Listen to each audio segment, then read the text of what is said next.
mean where I've been. And so what? I smell like pussy and gin. I ain't mean where I've been. And so what? I smell like pussy and gin. I had money to make bitches to break it. And this shit was out of line. I had lies to say. I tell a bitch what the fuck you mean where I've been. And so what? I smell like pussy and gin. I had money to make bitches to break it. And this shit was out of line. I had lies to say. I tell a bitch what the fuck you mean where I've been. And so what? I smell I've been. And so what? I smell like pussy and gin. I had lies to make bitches to break it. And this shit was out of line. I had lies to say. I tell a bitch what the fuck you mean where I've been. And so what? I smell like pussy and gin. I had money to make bitches to break it. And this shit was out of line. I had lies to say. I can't stand the bitches with a spicy ass mouth. I kick it out my neck until a bitch get out. Bitch, the niggas must I'ma walk your ass on. The last thing that she seen, the license plate on my phone. Remember on that dirt bag, sweet. Life is a winner. Chicken dinner. Niggas lose a whole lot of money chasing that ass, but I ain't never lost no bitches when I'm chasing my cash. I say, bitch, what the fuck you mean where I've been? And so what? I smell like Pussy and gin. I had money to make bitches to break. Shit down the line. I had lies to say. Tell a bitch what the fuck you mean where I've been. And so what? I smell like pussy and gin. I had money to make.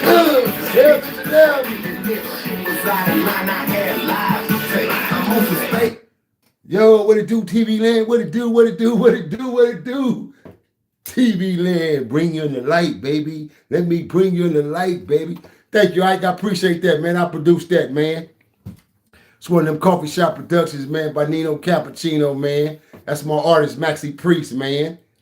We was going hard. We was going hard in the paint. It's what the fuck you mean where I've been. So what? I smell like ussy and gin. I had money to make.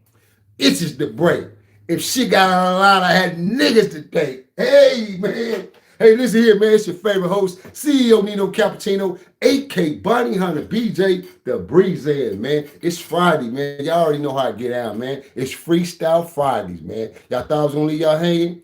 I know it's a little late. I usually get out on my Freestyle Fridays about 5, doing traffic area, traffic time. But still, I ain't forgot you.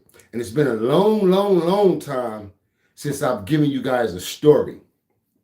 You know, me and Spliff love my stories. You know, Unc stayed on me with the story. So that's why I hit the internet the way I did and shocked the whole internet wave with these motherfucking, excuse my French, but with these storylines and the stories of my life, my livelihood, my past tense livelihood, and the things I've been through in my life, my experiences, past experiences, wars, the whole nine.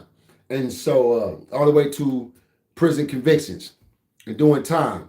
However, nevertheless, I haven't told you guys a great story in a long, long time, man. A long time. So tonight I decided in this Freestyle Friday, you see what it says up top, YouTube world, Freestyle Friday, man, open panel number 11. Open panel, Roman number 11. This is number 11, man, open panel, which means, what does open panel, there go your blooper for the day. What do open panel mean, Bonnie Hunter BJ? Anybody can join any one of these panels. Facebook, IG, Twitter, TikTok, and YouTube world. You want to buzz in, you pop in on my screen. I catch it. I see you want to join. I click you in. You come in. We speak on the subject of matter on hand, a topic, or whatever's on your mind at the moment. I give you a few minutes. We talk to the world together. Bada, bada boom, bada bam. Open panel, man. I'm the only one to do this, man. Open panel Freestyle Fridays, man, because I'm for the people, by the people, to the people, man. For the people, by the people, to the people, man. I love you guys that love me genuinely. I support those who support me genuinely, man. Hey, man, because I'm for my people, man. I want to see change and growth in my people, our culture, this black, beautiful skin I wear, man. I want to see change, man. I did enough effing up in my life. I did enough tearing up, terrorizing, all the above, man. I want to do some greatness and good in my life, man. At least before passing the passage up out of here, which ain't no time no soon. But still, I'd rather do greatness and good in my life, man. Because I did all the bad, man. I done did all the bad and all the wrong, man. You know what I mean? That's easy. That comes natural to an individual who really got it in him. Feel me? So I wore that shit. It was in me, not on me. So it's like, bro, that's why it's so hard for me to battle with it still right now today, because it's in me, it's in my body, it's in my characteristics. That's who I really was. So I got to battle with it. If that shit wasn't in me, then I wouldn't have no battle. I wouldn't have, the syndrome of having the nightmares I used to have, man, when me and baby used to be laying up in the bed and I wake up in a cold sweat dreaming because I done seen some shit, man. You feel me? Not going into details, but just seeing some real shit, man, from past 10 lives and stuff that I didn't involve myself in, man. So it's like, I really, really, really had to go through it, bro. Pulling myself out of a life of change and growth because the devil didn't want me to do that shit. He didn't want me to change. He loved the fact that I was a do or die, suicidal warrior. I didn't give a shit about death. I knew it was coming. I signed up for that shit. I knew eventually one of these crip niggas, one of the enemies gonna kill me. Somebody gonna kill me. That's how I looked at it. Because I was terrorizing shit and I didn't give a fuck. Like a whole lot of other individuals in LA felt the same damn way at 16, 17, 18, 19, and 20 years old, man. Banging. Banged out. It was Bonnie Hunter enough for me, man. It was them big B's, nigga. Them big old B's. Bonnie Hunter or nothing. The B and H, that's it. That's all I knew. If it wasn't that, my siblings, my family, hey, man, I was destroying shit, man. But anywho, that's the past. Long gone of the past. Thank God for that. Prayers up. Thank God for that, man. Because I love my change, bro. I love my change and my growth. And that's why I battle with it. And I dare not to let it take me from that. Because I will hurt you, man. Me knowing that I got to really go there now and I got to go all the way, I would hurt something, man. I would hurt something bad because I know I'm going to lose it all. Everything I built. Well, I'm not going to lose it because my kids going to hear it. Everything is set up what I do.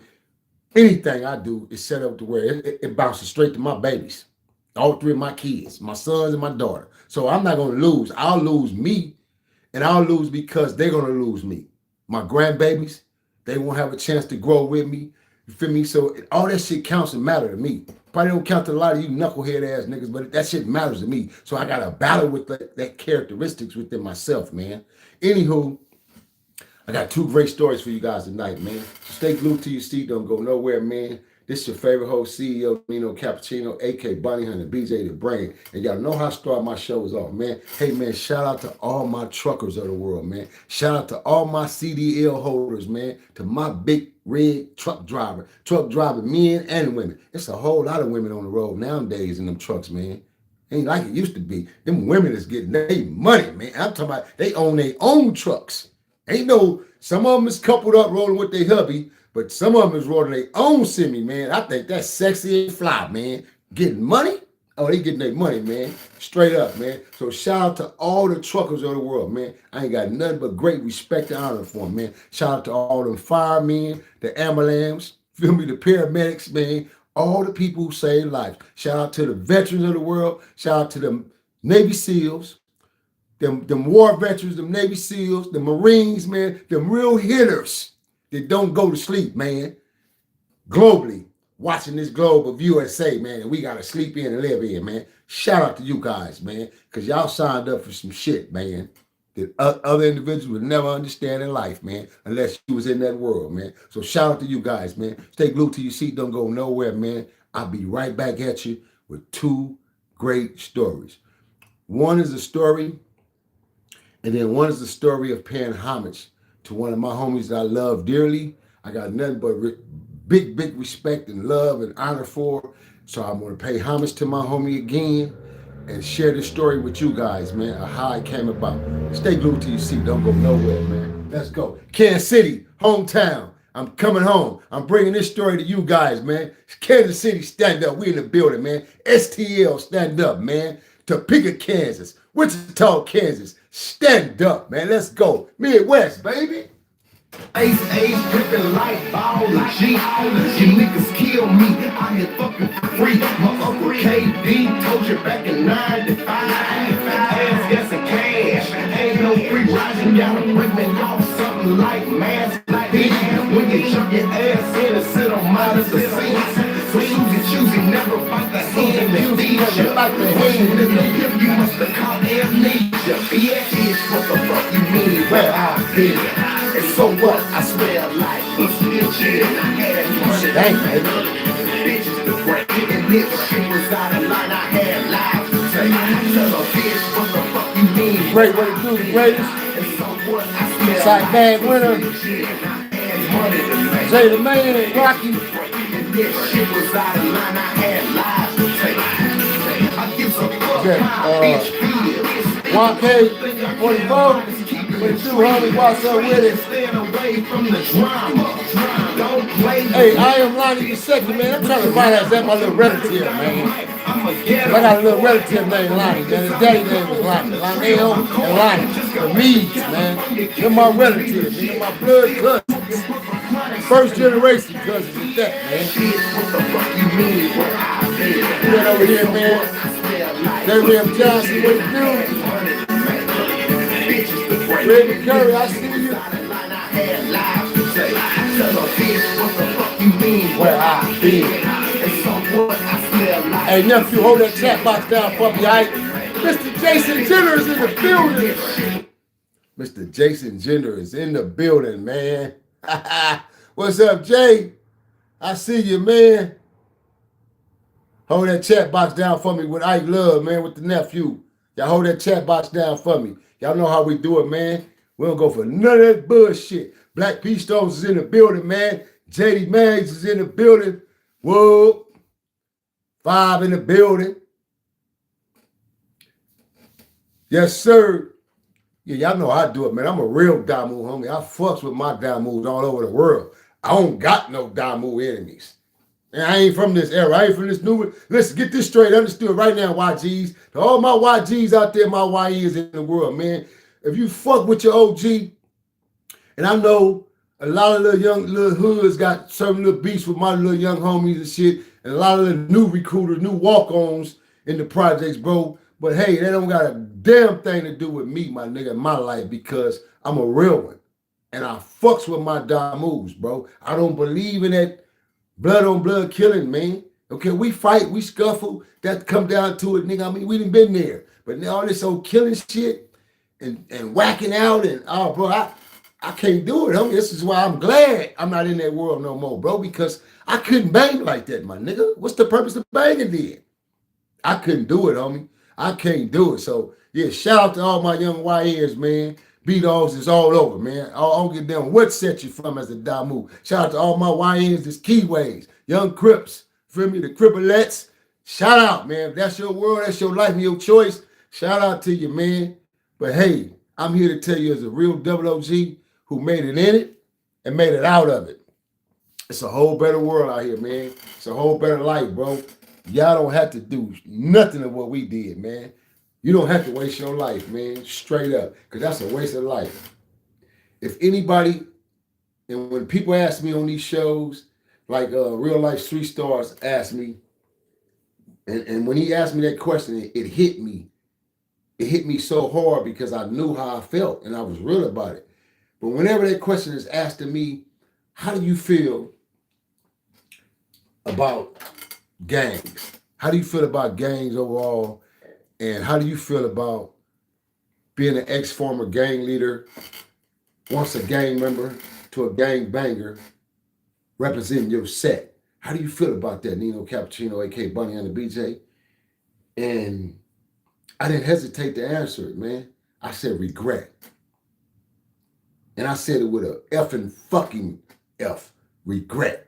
I regret I gave my life, 30 years of my life, to some shit and to a system that I thought loved me, and to hundreds and hundreds of niggas that I thought loved me, and women, homegirls, that I thought loved me unconditionally, because I loved them and I was honorable to them because this our hood. Man, it was my biggest regret in my life, bro. The biggest regret in my life. of giving myself to that level, that magnitude, when I know how sharp and smart I am, and the integrity and the intelligence that I pose, even then as a youngster, I could have did something way, way more prominent with myself. But that didn't happen. Everything was already written for me. So instead, the devil got a hold to me because I went to him. I congregated with him. I made a deal with him. I sat down with him and made a deal. I said, look, man, I want to be one of the most notorious ever alive bounty hunters that was ever alive. I want to be one of the most known notorious bounty hunters, man. Give me that fucking red suit. I put the red suit on and I was gone. I had my first pistol, not my first pistol ever in life, but my first pistol that I owned on my own. My daddy had pistols in the house and guns that we hunted with, but my own gun that I owned, I got a hold to a 357 Python. I used to call them Pythons. Well, what is a Python, Bonnie and the BJ? That's the 8-inch barrel. Y'all don't know nothing about that. That's that Clint Eastwood shit. Make my day. 8-inch barrel, man. Python. Trey 5.7.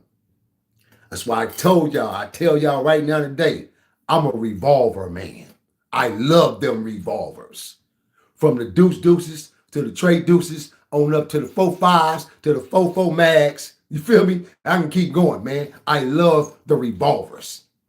It's a different ball game, but I ain't gonna go into all that as far as the details as to why. But I love revolvers. I'm a revolver man, straight up, man. So I got a hold to a 357 Magnum at 16 years old. Then on top of that, the trains derailed on us like I told you. I got a hold of 2 Tech 9 Uzis. Oh man, it was a wrap. It was a wrap. I hated them Tech 9 Uzis though. 45s. That German, that bullshit gun was crap. Soon you blow up in your hand or get set on fire or get hot. You gotta drop it. Everybody in them days know it. They know what I'm talking about. All those G's back in them era who had a Tech 9, they know what I'm talking about. They know, he ain't lying. Them 45s get hot so fast, man. The first little 4 or 5 bullets that rip out of there, you might get lucky if you can get a good 8, 9, 10 shots off. Might get lucky, man. You feel me? Them suckers get hot, man, because they was poorly made. And they hurried up and shipped them right on over here to our young asses in the USA, right in the ghettos, man. And in the ghettos of Chicago. I know that for a fact.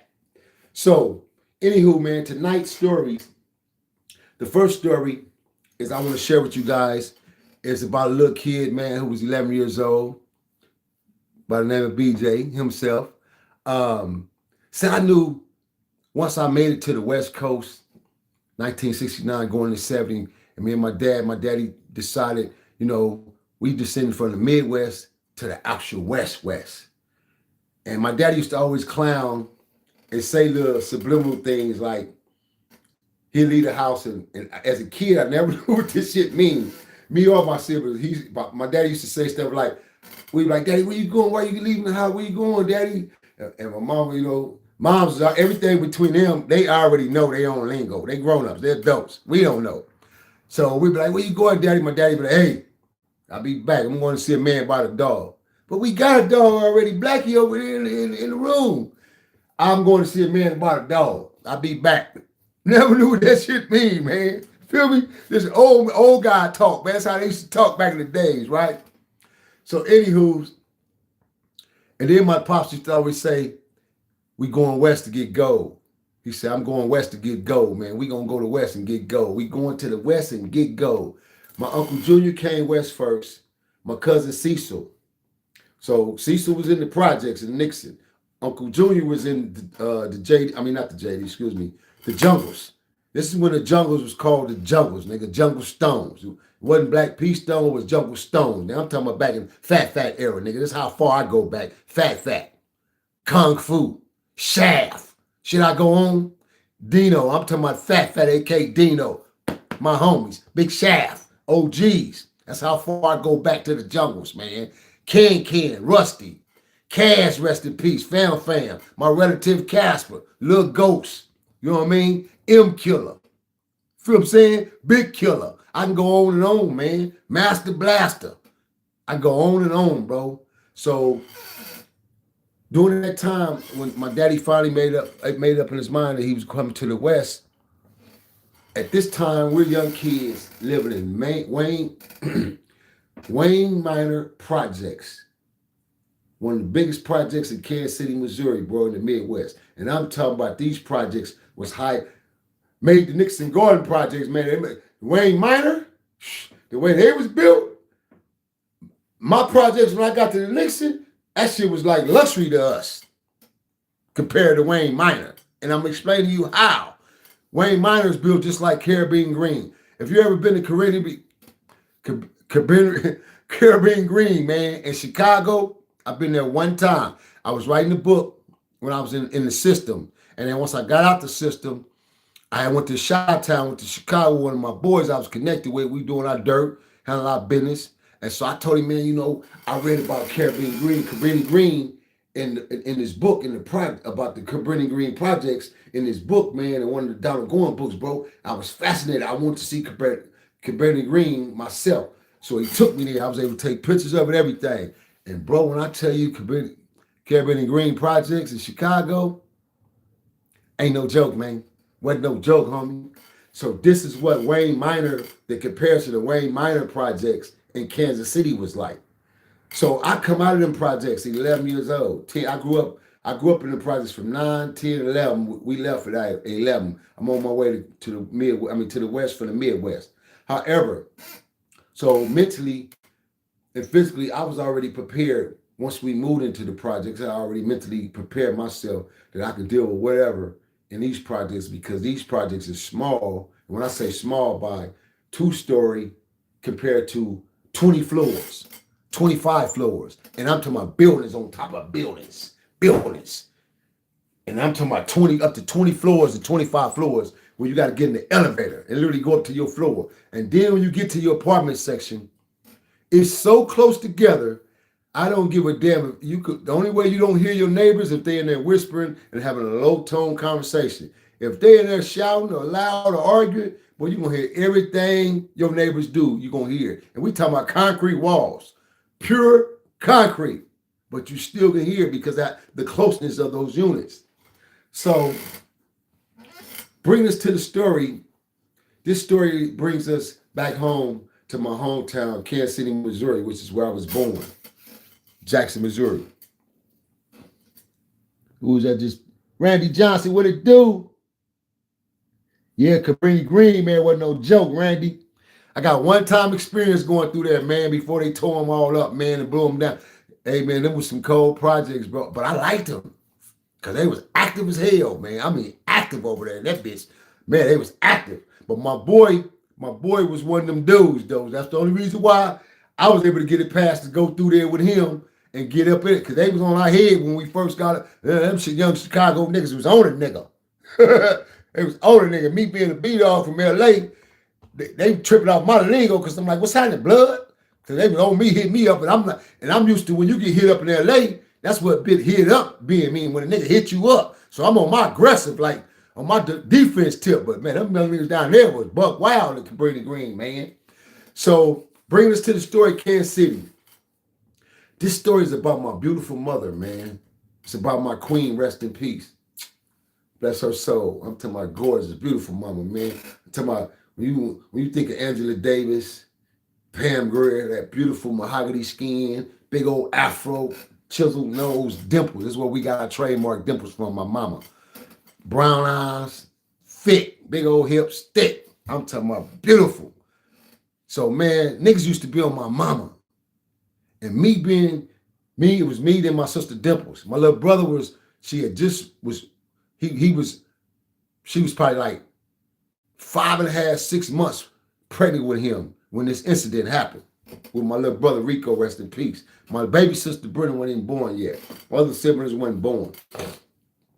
So I'll never forget this. And the reason why I'm sharing this story with you, because I know it's a lot of you guys out there probably, man, the same as myself, who went through something as a child and it carried on in your adult life. It became trauma to you as a child.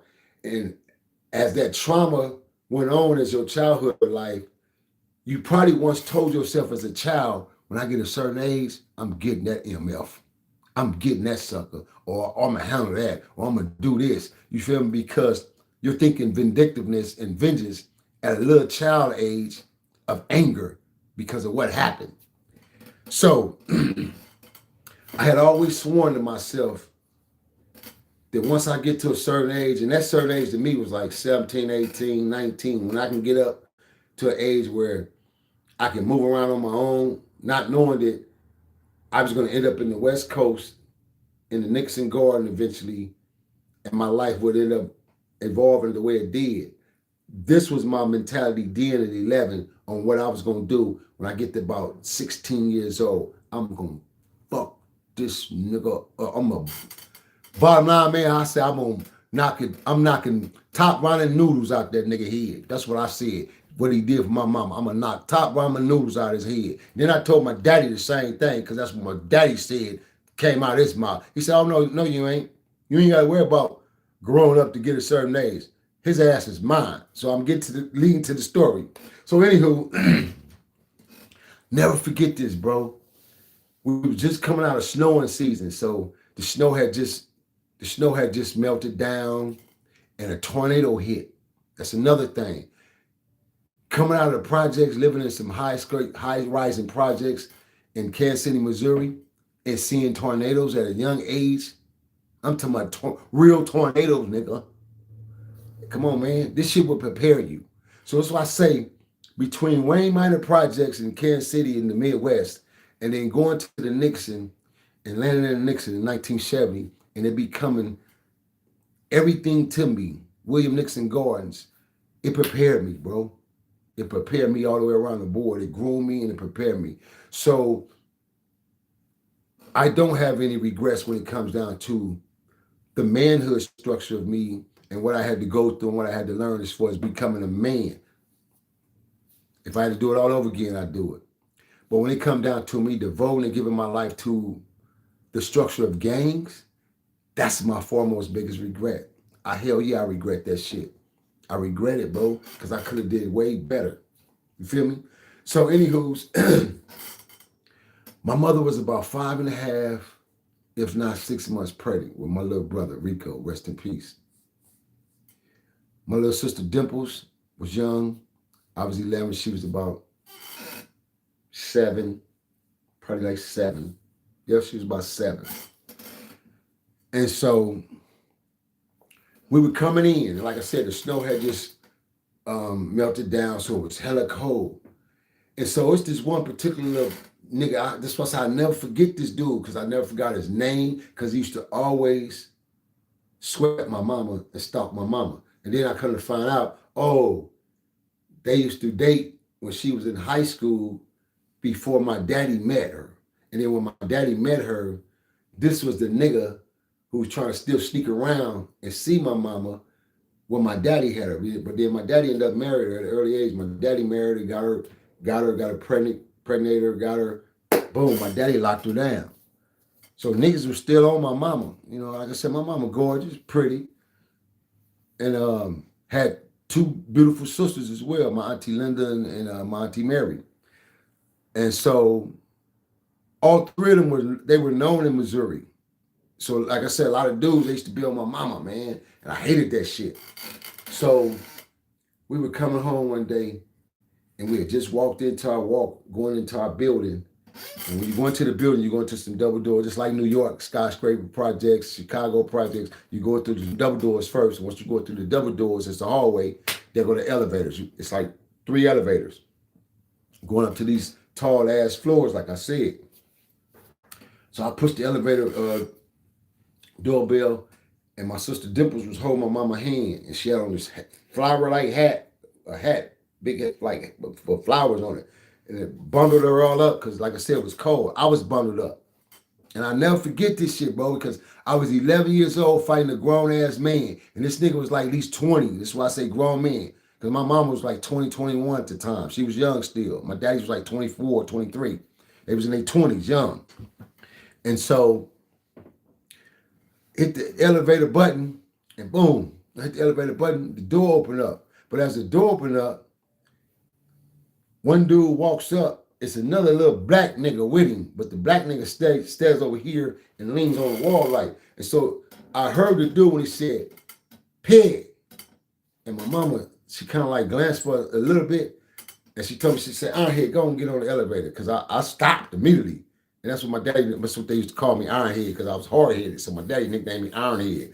So when mama said, "Ironhead, go and get on the elevator," and I turned around and looked to see what the nigga was trying to do. What he talking about? Like, fuck all that. You know, I'm gonna hide behind my mama ass and her hips and all that, because niggas be on my mama, right? Y'all know how I go as sons, man. So I'm getting ready to get on the elevator, and so my mama turned around, she said, "Oh, what's hey Charles." So he walked up on her, and he walked up on her to try to kiss her, and she did like this. She said, "What are you doing?" He said, "What's happening? What's going on?" And now my sister Dimples is in the elevator at this time. I'm on the elevator, and my mama then walked in, because remember, she got my sister hand in her hand. So now dude is in the elevator like this, holding the doors. So he holding the elevator up, basically. So he talks to her, getting at her and shit. My mama tell me, "Man, you already know what's up. You know, Joe, man, if Joe see you, it's gonna be a problem. So why are you even here?" He said, "No, I just seen your sister Mary, and Mary told me you was at the house, so I just come." She said, "Mary? Why did Mary tell?" Anywho, like I just told you, Charles, I'm going home. So he didn't want to take no as an answer. So again, he walked up on mama trying to be aggressive and kiss on her and shit. So he grabbed her to kiss her, basically. At this time, I pushed him. I said, "Man, what are you doing, man? Get off my mama." And I pushed him. I said, "Get off my mama." He looked at me. So he did me like this in the face. "Oh, what do you do that for?" I took off. Bing, bing. Nigga hit me again with the jag, because this nigga was like one of them. Let me kind of describe this dude. If y'all ever seen Cooley High, you remember the two cutthroat niggas, Stoney and them? The light-skinned nigga with the tooth in his mouth? That's who this nigga Charles looked like, bro. That's why I never forget that dude, ever. He dead now. Bless his soul, he dead. Lucky for him. He dead. But anywho, because I'll whoop his old ass right now today. 85, 90, I wouldn't give a shit. I slapped the dog shit out of that for what he did to my mama, because I never forgot that, man. So anywho's, I said, when we shuffled, he pushed me again, he shuffled. So at this time, my mama hauled off and slapped the shit out of him for pushing on me. She let go of my sister and fired on him. Bow! You don't be putting your hands on my son. And when she slapped that nigga, his chain of reaction, he fired back. Boom! But he hit my mama, not with a slap. Hit her right in her eyeball, bro. This is why I cried so hard. And I never forgot this shit. I said, "I'm gonna kill this dude." He gave my mama a big ass black eye. My daddy, boy, listen. So anywho, now at this time, my mama chuckling with the nigga. We in the elevator. My mama throwing down with this nigga. Beep, beep, beep, beep. And I'm on his back. Doing what I can. Biting the nigga leg. Wrestling with the nigga. My mama on him. Bam. So now his dude finally grabbed the elevator door again, hit the button, because the elevator door is sliding up and down, because he have his body in and he chunking with my mama trying to pull her out the elevator. So dude grabbed him, and that's what made the door shut. And we hard ass went upstairs and went home. My daddy came home. My daddy was a taxi cab driver. I know this shit like with my eyes closed. My daddy drove taxi cabs at the time. My daddy came home, and my mama couldn't hide this shit, so she had to tell him, because her eyeballs, man, when she told that crazy Army veteran, Mr. Joe, what happened? And then we went up the street, because my granny stayed. Now, my grandmama was a teacher at Woodland Elementary School. Everybody and mama knew Miss Elizabeth Robinson, rest in peace. That's my grandmama, straight up. My grandfather and my grandmother, everybody knew her. She was a teacher at Woodland Elementary School, taught everybody. So everybody in our family was taught by our grandmother first. We were all in her classes. So my grandmother and them, like all the elders, they lived in the low-rising apartment buildings. They were still clamped next to Wayne Minor. They was all a part of Wayne Minor, but they was low-rising, which was like the Nixon project buildings, 2 stories. They have an upstairs and a downstairs, 2 to 3 bedrooms. You feel me? Some had 4. So my granny stayed in one of them with my daddy's siblings, and my daddy had like 13 siblings. So this was the unit they had grew up in. So at that time, my grandmama moved out of there about 72, 73, when we went to LA, my granny had moved out, her and my grandfather, and they bought the big family house on 39th and Mungal, which is where we all grew up on. 39th and Mungal, man. Right around the corner from Joe Louis, man. Kentucky Fried Chicken, the whole nine. Y'all know what I'm talking about. 39th and Mungal, man, straight up. So my granny and grandparents bought a big old house, 6-bedroom. Then they converted the attic into a whole little section apartment. So that had a bedroom to it, kitchen. So that's 7 bedrooms, 3 bathrooms, a big old huge basement for tornado protection for tornadoes. Then we had a shed. We had pigs. We had a cow. We had goats. We had, what else? We had my granddaddy had chickens running around. My granddaddy had a lamb. Things of that nature. You know what I'm saying? My cousin Dave was the race car driver back then. He was 18, 19, driving race cars. I remember all this shit as a kid, man. And so my daddy went down the street to the projects, and when he got 2 of his brothers, he didn't go get all his brothers. When he got just 2 of them, the 2 crazy ones like him who was war veterans. My Uncle Roosevelt, which was a war veteran like him, was already in Cali, in the jungles. Feel me? He'd been already in Cali for 2 years, setting up his life with his new life with his wife and kids and stepkids. So that's how we end up in Cali. Nevertheless, man, my daddy went and got my Uncle DJ and my Uncle Ernest. And all these niggas, both of them, my Uncle Ernest was a sniper in the Army. He was a sharpshooter. Uncle DJ, combat in the Navy. Army, excuse me, not the Navy, the Army. Combat, just like my daddy. Both of them enlisted in combat. They fought 2 tours, combat. Real hitters. Man, my daddy, when he got them 2 crazy individuals, luckily for Charlie, they never found that man and caught up with him. He had left Kansas City. They went to Kansas City, Missouri, all through Missouri looking for him. They went to Kansas City, Kansas, and he ended up going to Topeka, Kansas, man. But right now, this day, man, luckily for him, my daddy didn't catch up with him because my daddy would have probably been on somebody's yard, man, or probably not on the yard because he was so sharp and smart. But I'm telling you, I know what my daddy was going to do to his yellow ass, man. Story of my life, TV land. Story of my life, man. They gave my mama a black eye, and I never forgot it. I vowed to myself, I'm going to get his yellow ass. For a long time, I didn't like light-skinned yellow niggas, man.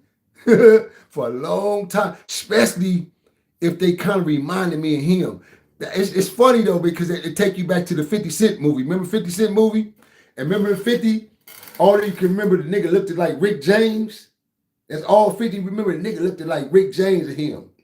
That's how this traumatized me, man, for a long time, bro.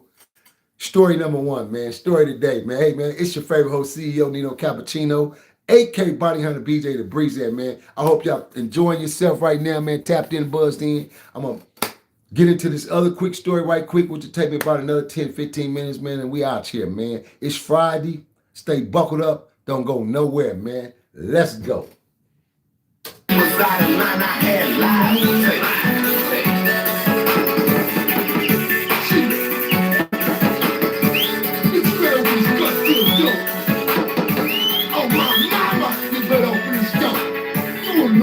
My fucking cock smell like pussy. Because I'm getting it in. Bitch, gin and juice. Gin and juice. Pussy. That's all I know. That's all I know. Come on. No shit. Open the door, shit. I'm sorry, baby. I'm sorry, baby. Look here, baby. You feel me? I've been knowing Stephen Charlie, man, for about 20-some odd years. Yeah, man. Me and my boy, we stunk down on concrete, man, from here to Vegas, baby. You feel me? We was doing it when it was rubber, man.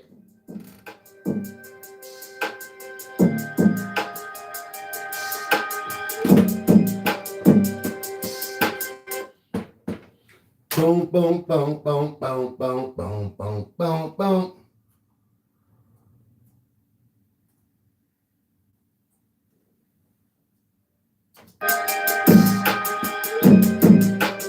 What the fuck they talking about? Why my name ain't out? What the fuck they talking about? Why my name in their mouth? MT, what it do, MT? Missouri is in the building, man. What the fuck they talking about? Want my name in their mouth. Oh, ain't no pig over here, man. Ain't no oink oink over here, man. I wasn't raised on that shit. I ain't never ate no pork. See my dogs on the road to the road. People for the streets, for the streets to drive.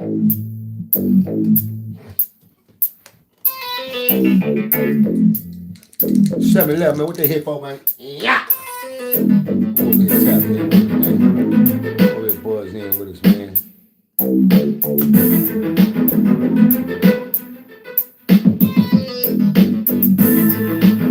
Tiny Collins, what it do, Tiny? What's up, young homie?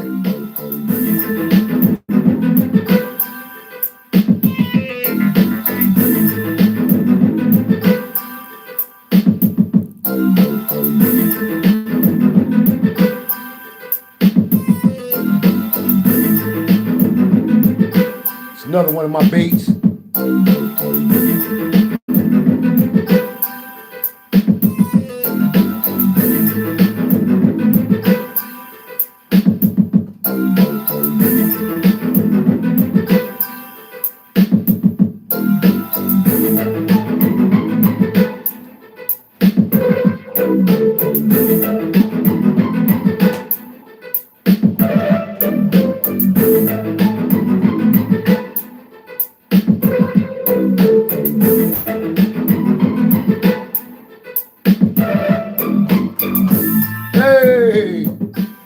Hey, man, I was on one, man. I get in my zone when I feel like it, y'all.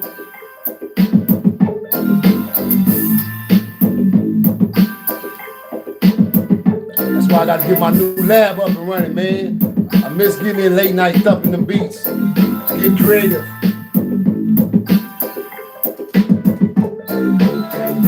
Hey. Let's go, TV land. Let's go, man. Let's go.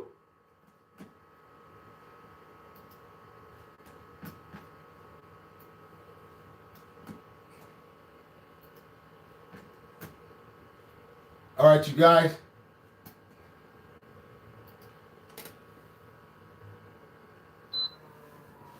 Get that air off. Hey, listen, man. I'm going to turn this around so you guys be able to see. But this next story is a very sentimental story to me, man. Just like the one I just got through sharing with you guys. This is a very, very sentimental story as well, man. This story is about a young kid, man, who grew up in the Nixon Garden, William Nixon Garden Projects. Right along with me, man. We grew up as childhood friends, childhood homies. We've been connected with each other ever since, man. We're talking about since 11 years old, 11, 12 years old, childhood buddies, man. And also, he went on to become real close to my father, where my father became a mentor to him. He was really close to my family, my moms. My moms knew everybody in the hood practically because my mother was in the church real heavy.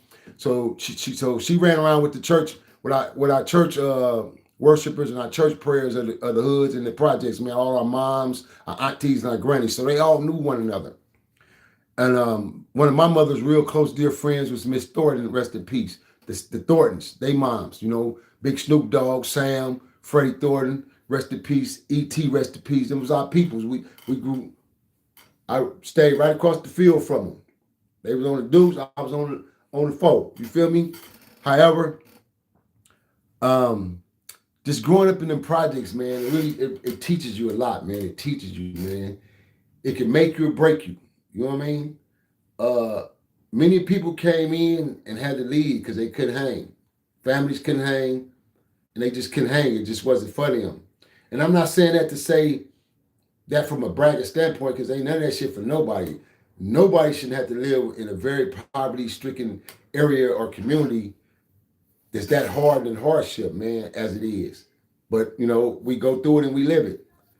And some of us live it and survive, and some of us don't. I was fortunate to be able to be one that went through it all, seen it all, from the wars and all, to my scars, my wounds, to mid-deaths, knocking on death door 3 or 4 times, to being able to sit here and share my livelihood with you guys, man. This is why it's a true blessing for me, because the world know I'm a real warrior. Reality know I'm a real warrior. When that man speak, he's speaking facts. He ain't no internet ninja. He ain't no internet nigga on there making up shit on the internet. That man speaking facts. Every one of us in this world in the reality world who knows Nino Cappucino, aka Bonnie Hunter BJ, known as Killer B, and them projects, Nixon Gordon, oh, they know. Oh, he a real warrior, man. It's in that man. It ain't on him. It's in him. Straight up.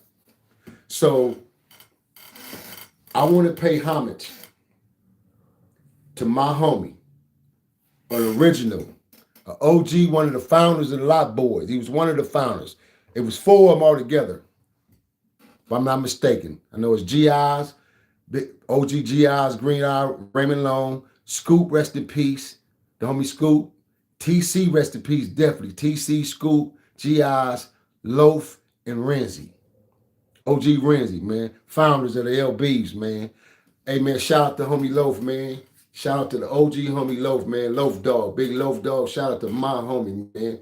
And reason being, bro, is I want to share this story of homage is because I came on about 2 years ago. I think it was about 2 years ago. No, about 3 years.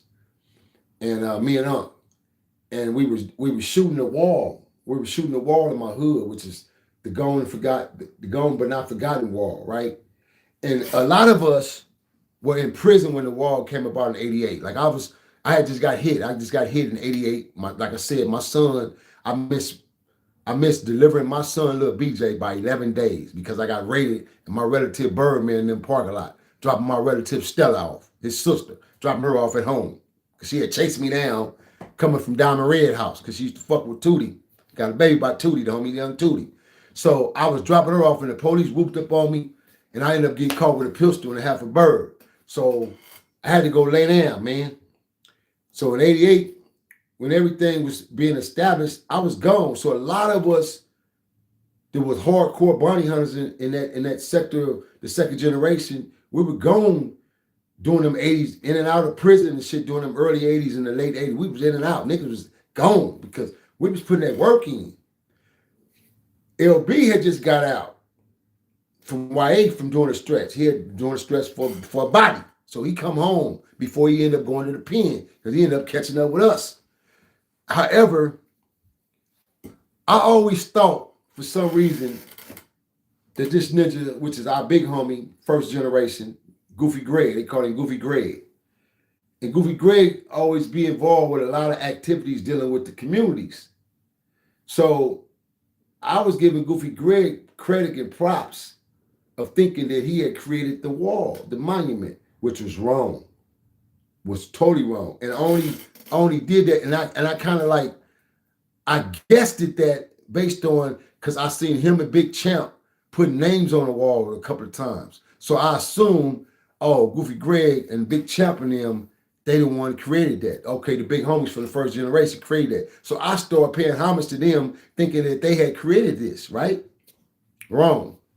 So I did a video one day, like 2 years ago, on the story of paying homage to my hood. I was just paying homage to the mighty wall, period, and to the Nixon Garden, dedication to the Nixon Garden, and to all the fallen, to all our grandmamas, our aunties, uncles, my homies, the fallen soldiers, homegirls, everybody in my hood that we lost, whether it was via war or natural deaths. I paid homage and dedication to, which is what I'm doing tonight again.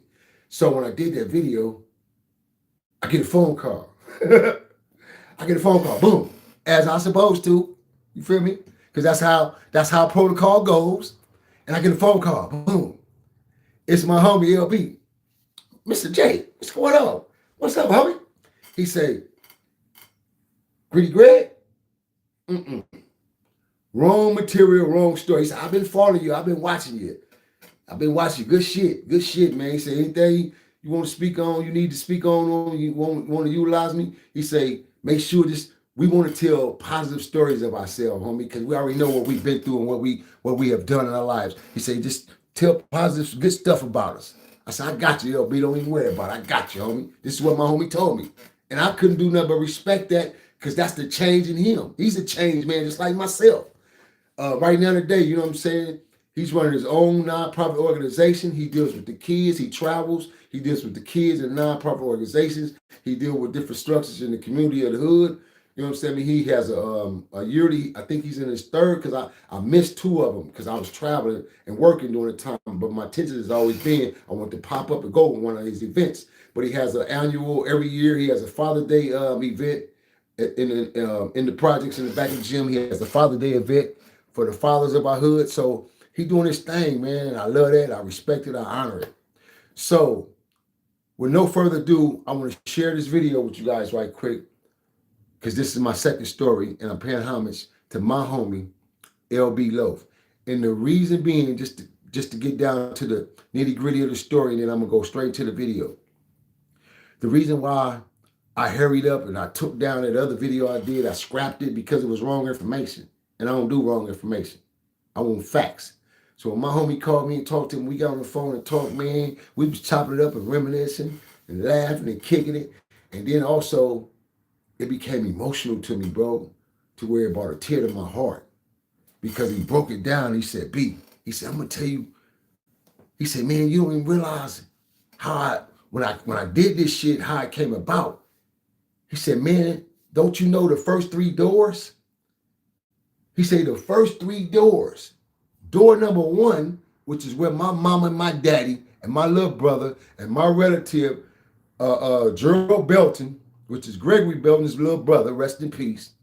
Another one of my relatives, and elders of our hood of the first generation was on door number one. We could end up on door number 2, 3, or even on the wall.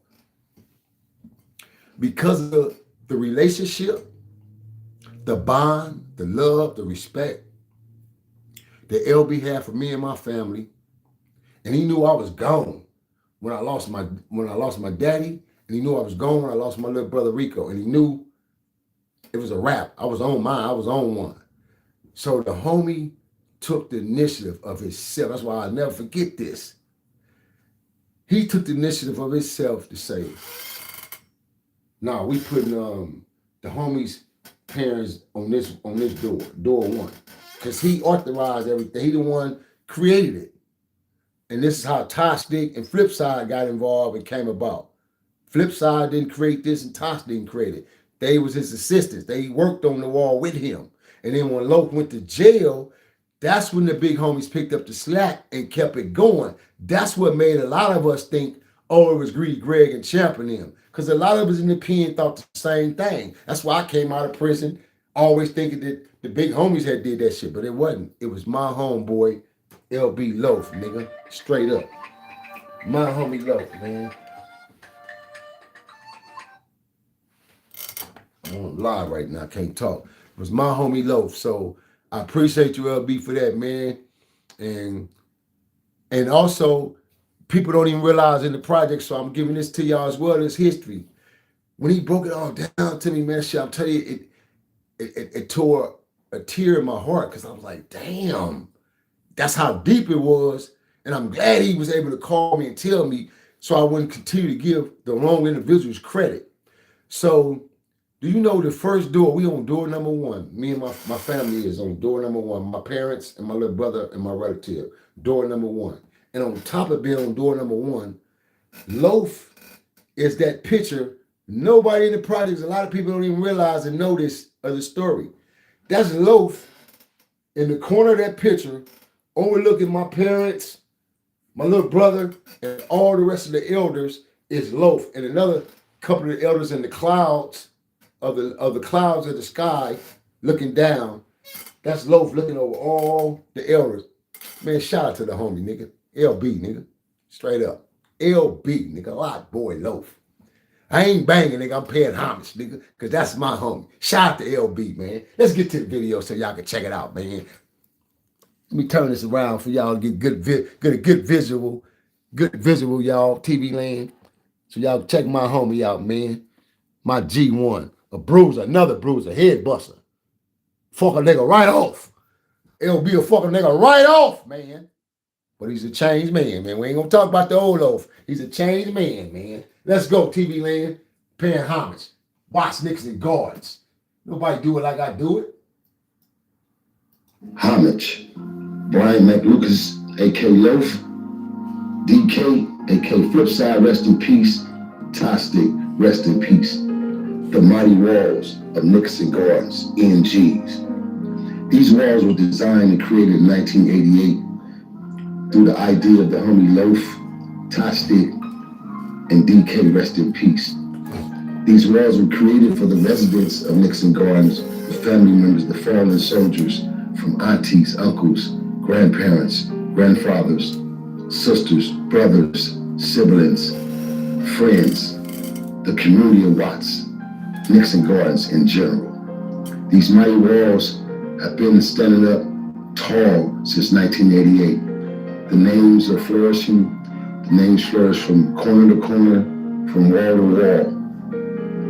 These walls once were stricken to be torn down, but we wasn't going for that shit in the neighborhood. We wasn't having it at all. The politics try to come and tell us we had to tear our doors down and take the walls off the doors. So we took the walls off the doors and transferred them. And we put them on single blocks of concrete. These doors mean everything to this neighborhood, this community. It's a monument.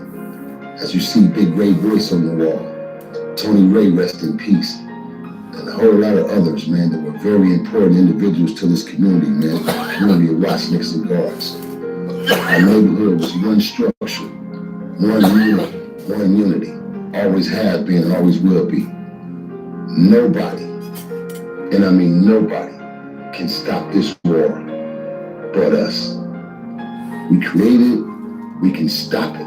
Nobody can stop this war but us. Nickerson Gardens is a housing project that was created and designed and born and birthed in 1955, housing 1,066 units, stretching from Central Avenue, Compton Avenue, Wilmington, Imperial Highway to 108th Nickerson Gardens.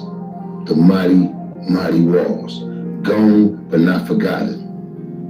Love you Keep for the that, future alive. Love you for that, Gone LB. but not forgotten.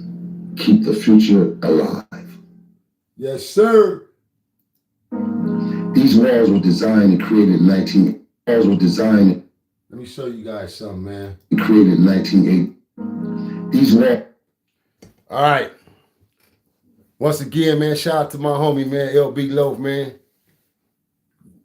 This is the wall before we separated them into doors. It was on the wall in front of the gym, front of our gym wall. This was the gym wall. So these are the doors that opens up to our gym. They swing open. They were doors. So it's 2, 4, 6 doors. 4 of the doors had names on them. The other 2 didn't have names on them yet, which was the last 2 doors. But the first 4 doors had names on them. So when the city came, they was trying to make us tear it down and shit. This Loaf right here, man. That's LB. That's Loaf right there. People don't even know this. These are certain homies right here. This is Loaf. This is the guy he was doing the play with. He was doing another play too as well. Check this out. Door number 1. My father, man. Joseph R. Johnson. My little brother, Homer Chief Johnson. My mother, Peggy Johnson. My little relative, Gregory Belton, man. Then we got straight up to my G's, first generation, man. Michael Ivy Cooper, Ruthie Ford Love, Ricky Coke, Jughead, Charlie Thompson, man. CP, Charlie Percy, Young Blood, and the list just goes on, man. So, hey, man, Michael Clark, OG Michael Clark, homie. Straight up. The Clarks, John Reed, Derek Pounds, and the list just goes on, man. It goes on and on, man. Shout out to the homie for that, man. Straight up. I love my homie for that. Straight up, man. So, yeah, TV land, in my closing, put this back so you guys can see me. In my closing, yes, sir, yes, sir, yes, sir. Hope you guys enjoy my stories. Haven't gave you a story in a long time. And I said, man, you know what? I want to give my people some great stories tonight. I want to give them 2 good stories, 2 good stories, but they're gonna be sentimental stories, but they'll be great stories, and they're all worth my while of telling, man, because I respect my homie. I love him, especially when he told me the story on how all this shit came about and how he created this idea, and the fact that he kept me in mind. and he kept my family in mind first, bro. That shit mean a lot to me, bro. And I'll never, ever, ever, ever forget LB for that. Nigga, and I'm honorable to him, man, for life. Straight up. Hey, man, on that note, man, it's the weekend, man. I know y'all out there, some of y'all out there clubbing or going out or whatever y'all doing y'all thing. Just be safe. Be safe, man. Me personally, I say, man, stay at home. Get you some board games, man. Bring everything you need at home, man. A lot of places, a lot of places, a lot of things, man. If you ain't really out there, man, and you handling business, man, and you really trying to go somewhere to enjoy yourself, and you ain't around the right atmosphere and the right type of people, I suggest just stay at home, man. Stay out the way, man, because too much bullshit happens at the spur of the moment when you least expect it and think about it, man. Hey, man, it's your favorite host, CEO Nino Cappucino, 8K Bounty Hunter, BJ the Breeze, man. It's been a pleasure, man. I'll talk to y'all in a minute. Hey, y'all know my motto. Don't drink and drive. Have a blessed, there go the blooper. Have a blessed, safe weekend. And don't forget, catch our new EP number 4 coming up. It's 8 stories, 1 big city. Catch EP number 4, man. Our new hot series, man. Created, directed by Big Job, my homie, man. Young Big Job, man. And Sam Cook, the producer, man. Let's go. The Mighty W. Hey, man, I can't help it that we're taught to survive around this joint. We are taught to survive. And I'm out here. Ha! Let's go, baby.